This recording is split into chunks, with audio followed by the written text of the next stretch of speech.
Yan, konti yan to sa nagawa natin. Yung papalitan na ano, bagong PCB, dating aircon. Yan. Yan. Ito yung kanyang speed, low, medium, high. Ito yung select.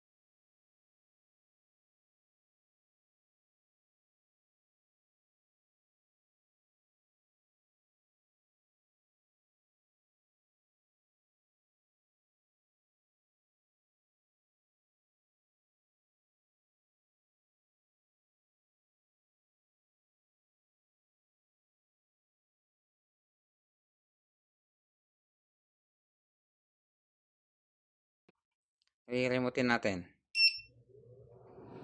Ayan.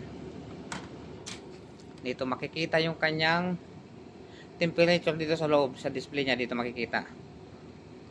O, ayan. 27. Tapos, yung sa indoor sa indoor na temperature yan. Ngayon, ilisisit natin sa 16. Yan, 16 siya. So, yung ibig sabihin, yung 16 yung nakasit sa kanyang PCB. Ngayon, ang temperature sa loob, 27. Yan, yung ating pinagagawang kalukuhan. So, yung dati niyang switch, ito, selector switch niya ito. Tapos yung kanyang thermostat ito. So, binago na natin. Ito yung kanyang thermostat ngayon. Ayan, ito na, yung kanyang thermostat.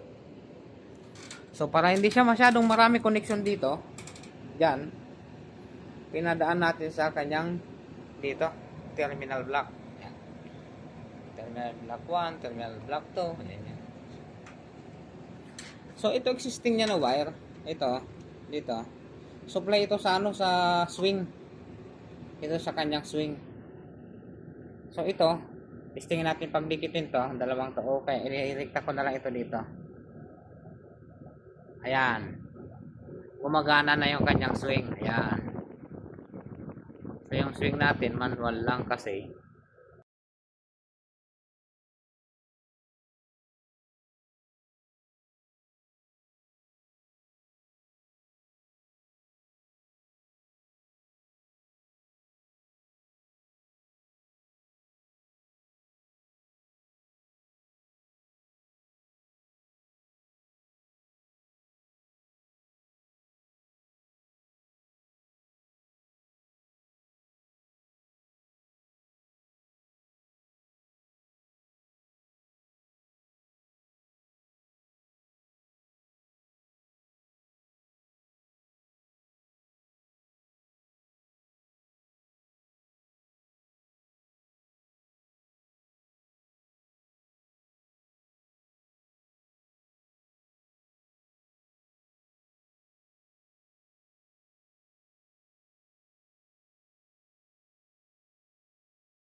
Ito magdikit sa mga supply niya dito at magkakaroon ng problema sa sabog.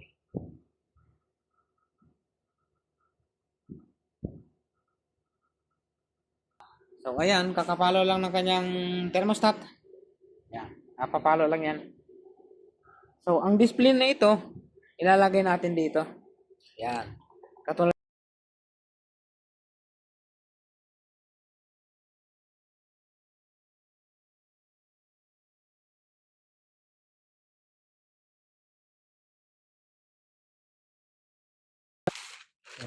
ito yung kanyang remote. Eh, ganun din yan. Ito. Oh, yan. Ako din yung nagkabit niyan, yung PCB niyan. Yan. Nakasit sa 13 pero ang temperature sa loob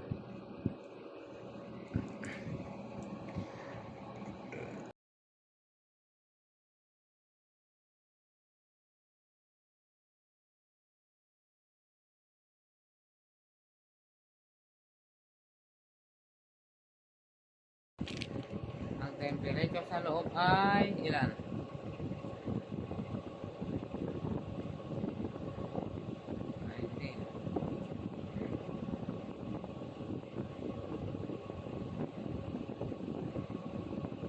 Ayan ang temperature sa loob 19.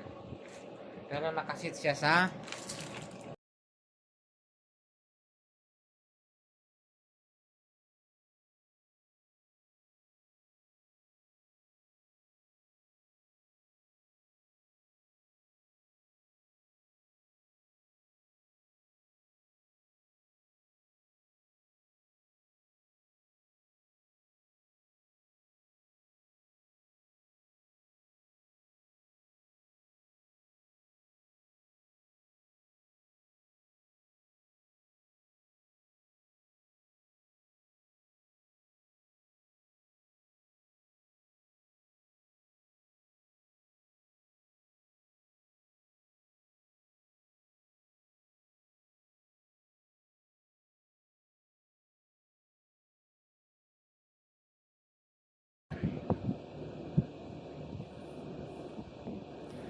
Babago yan.